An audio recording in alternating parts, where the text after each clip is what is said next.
Hi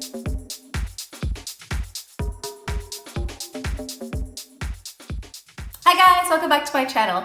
So for today's video, I decided to do a perfume collection or perfume haul. I have amassed a sizable perfume collection over the years, so I thought I would share with you guys my perfumes and my thoughts on them. But before we get started, make sure to like and subscribe and hit the notification bell so you can know whenever I post a new video. Okay, let's just jump right into it. The first perfume we're going to talk about is the Viva la Juicy Noir. This is this one here. I got the small size. I believe this is a 50 or 30 milliliter size bottle here.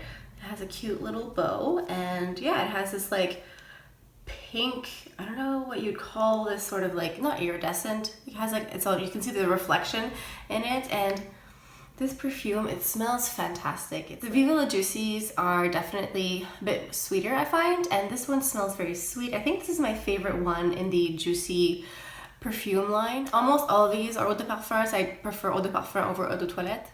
I tend to prefer perfumes that are on the sweeter floral side.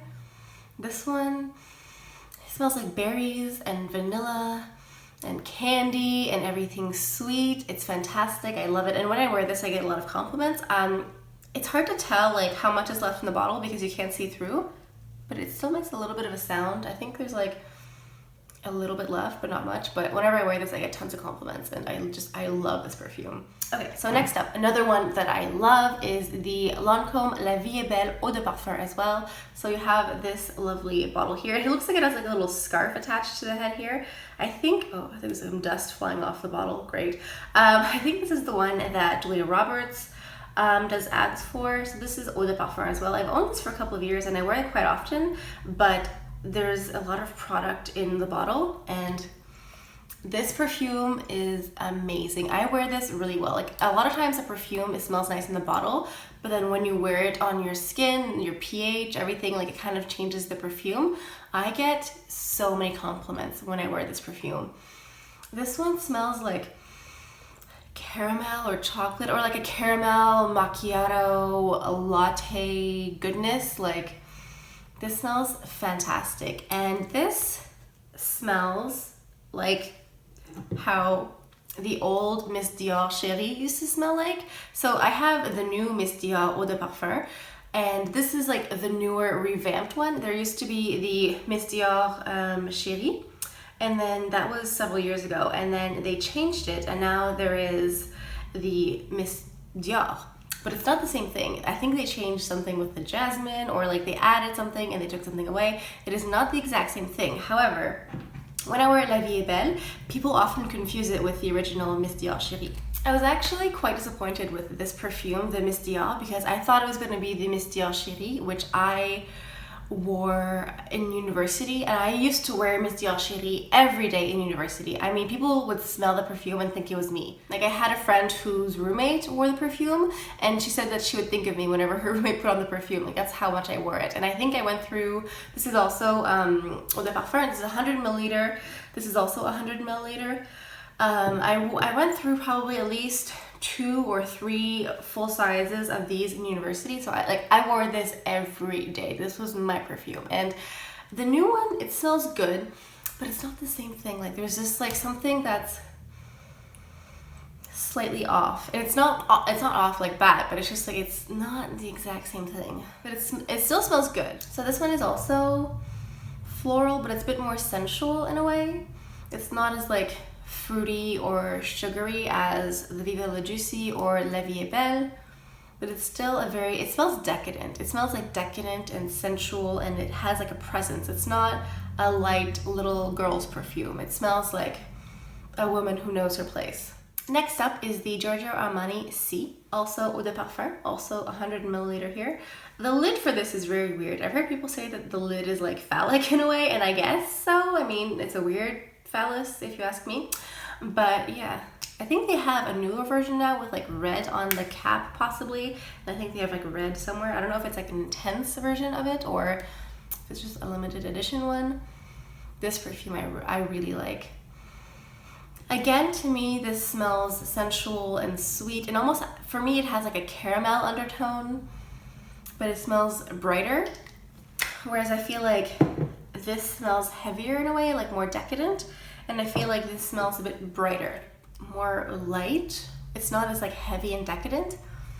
And I would almost say it has like a little bit more musk, but not like, it's not like a musky perfume, but it has like, I don't know, compared to everything else that I've showed so far, I feel like this has more of like a musky note in it somewhere. Again, this is a really nice perfume. So side note, this is not my favorite Dior perfume. I think my favorite Dior perfume of all time is the original Miss Dior Chérie, but I also really like the Dior Addict, the one that comes like, it's in a long blue tube. I love that one. Okay, so next up we have the Chanel Coco Mademoiselle. I've just noticed this now, but it's funny because they all have like slightly similar, like kind of amber, pinkish, slightly more orange colors. I don't know if this is like a conscious decision, like if they are all supposed to be like I don't know if they're all marketed to the same age demographic or something. Like, is that why they're all like kind of similar in color?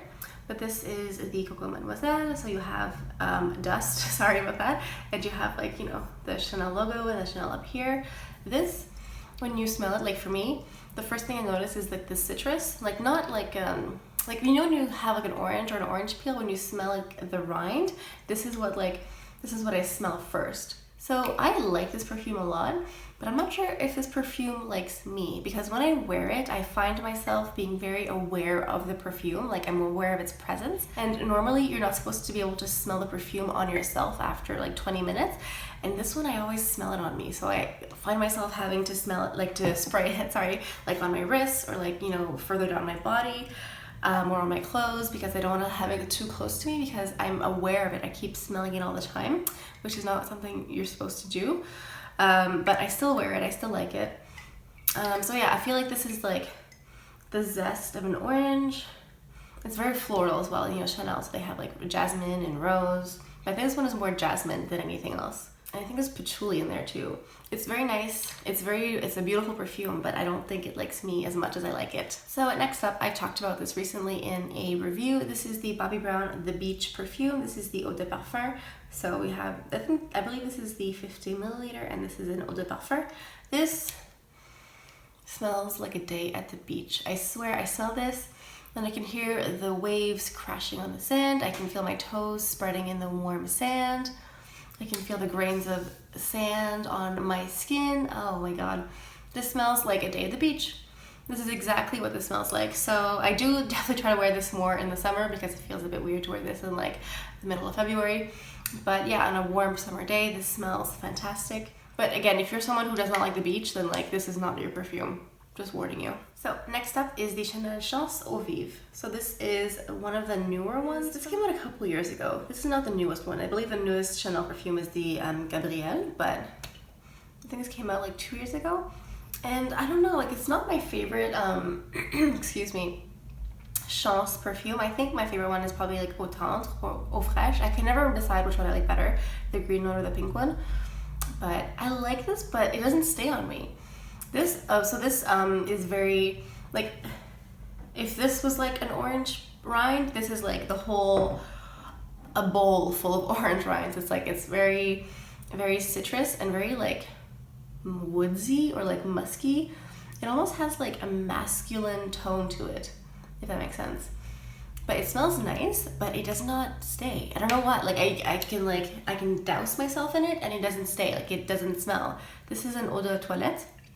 Maybe that's why Eau de Toilettes are less concentrated, so that could be why. But I feel like I could spray myself head to toe and then walk up to you and ask me, can you smell my perfume? And you would be like, no, I can't smell it on you. So I don't know, maybe it's just my skin, my hair, my pH just does not like this perfume. It's weird, I don't know. Next up is the Chanel Coco Noir here. It's like, I really love the packaging, because like how often do you see just like a full like black bottle with gold detail? It's just like, it's so different. Full disclosure, this bottle is completely empty, but I keep it just for decoration purposes basically.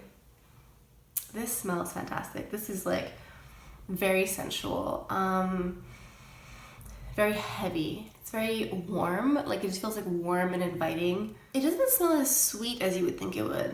I feel like if the Yves Saint Laurent perfume Opium had a very young, hip daughter, it would be the Chanel Coco Noir. That's what it smells like. like a more, like a younger, lighter version of like that heavy patchouli scent. My hair can't seem to decide where it wants to part today. Anyway, so the next perfume is actually kind of embarrassing.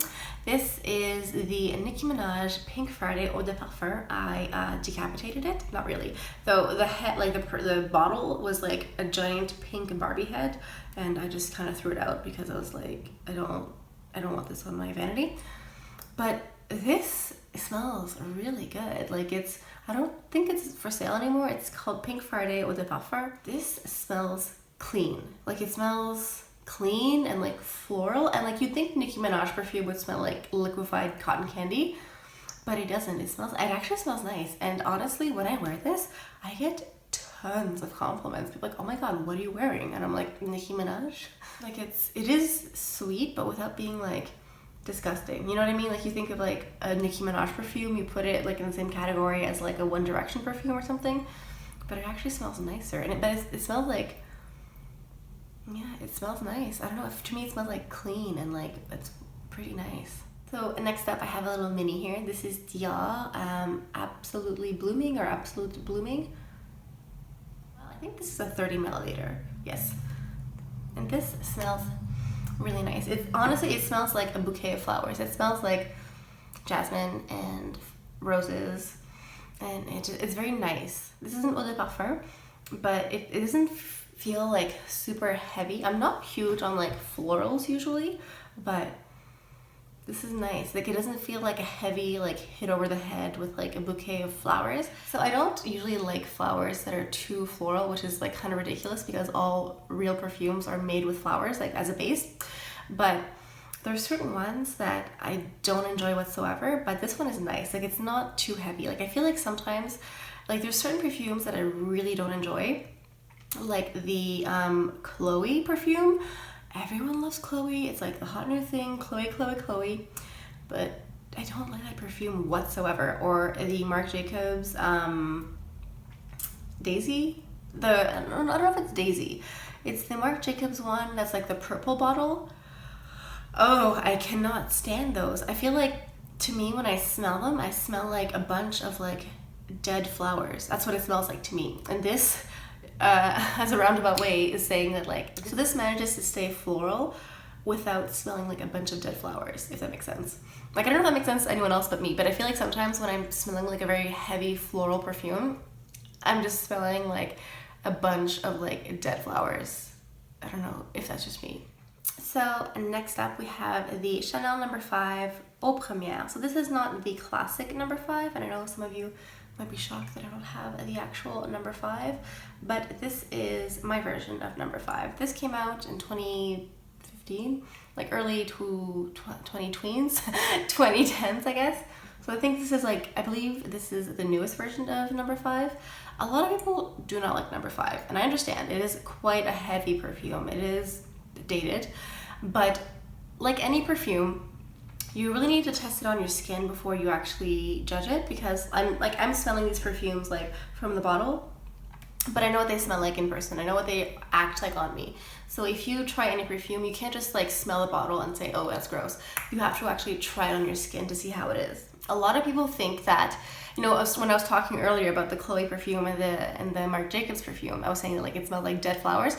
A lot of people think that the No. 5 smell like dead flowers. To me, it does not. I personally prefer the Eau Première. It's a bit lighter and sweeter. When I smell No. 5 Eau Première on me, I get like a baby powder finish. You know, like those that bubblegum, what was it called, like Hubba Bubba, or like the Joe, what was his name, the guy, the bubblegum, like Joe something bubblegum, Bazooka Joe, that one. You know that bubblegum, and it had like a little wrapper, and you would unwrap it, and there was like a little like powdery substance on the bubblegum, and then you would eat it, but you could like kind of smell it. That like slight bubblegumness I smell in Eau Première. I don't know if that's obviously not like bubblegum extract in here, but that like sweetness, but like really subtle, and it comes in with the baby powder, And this is obviously a very floral perfume. It's heavy on the jasmine, and also I guess there's like a hint of like vanilla, which is maybe what I'm confusing the bubblegum scent to be, because it does have like just like a slight sweetness to it that I notice. But yeah, I quite like this. It's very classic. It's not like, you know, it's not like a little girl's perfume, I have to say, but it is very nice. And I think that, I don't know, I think it's worth trying. Like, I think you should, you know, try it in person. Like, don't just buy it. Like, well, you can if you want, you know, I'm not telling you what to do, but I just think it's worth giving a shot. There's just something about saying that you're wearing Chanel No. 5, even if it is Eau Première. Like, there's something about that carries weight almost. So I don't know, give it a shot. Maybe you'll be pleasantly surprised. So last but not least, we have my newest addition to my perfume collection. This is the Giorgio Armani Because It's You. This is the 30 milliliter, and this is the Eau de Parfum as well. This is very sweet, but not in a like liquefied cotton candy kind of way. I don't know why I keep saying that, but you know, like it smells voluptuous and heavy and like a creme brulee or something. Like it's heavy on like vanilla, but not like that synthetic vanilla, like the good vanilla, like a vanilla pod. It manages to be that sweet without being like sugary sweet, if that makes any sense whatsoever. I don't think it does, but it doesn't smell like liquefied Skittles, let's say. Like it still holds its own. Like it's obviously very balanced with other things. It's not just like sugar water, but it's very sweet, but it has a full body, it has presence, and it's just very decadent and wonderful and delicious. And I get a lot of compliments when I wear this. I think I mentioned this in my recommendations for the VIB sale. If you picked it up, let me know. I can't get enough of this one. I kind of regret getting a 30 milliliter because, as you've noticed, I have a lot of larger perfume bottles, like the 100 milliliter, because when you're buying perfume, usually it's more economical to buy the larger size, but then after a while you realize you have like a giant hoard of makeup perfume. When you get the 100 milliliter, it's really like difficult to go through a whole bottle, especially when you have a dozen other ones to use up. So I've been starting to get the smaller sizes, but then I kind of like go through the smaller ones. I mean, these are obviously very first world problems, I'm well aware of that. So I think this is it. That's all I have for the perfumes. I'm just making sure I talk about everything. I do have like a lot of samples and stuff, but I don't think I want to go through like every single sample because that's like gonna be a whole other video if you guys are interested. So let me know what you guys think in the comments. Have you tried any of these perfumes? Which ones do you like? Which ones do you dislike? What is your favorite perfume to wear? Let me know down in the comments. Before we go, make sure to like and subscribe and hit the notification bell so you can know whenever I post a new video. And thank you guys so much for stopping by. It really does mean the world to me that you watch my videos. And I will see you guys on Wednesday. Bye.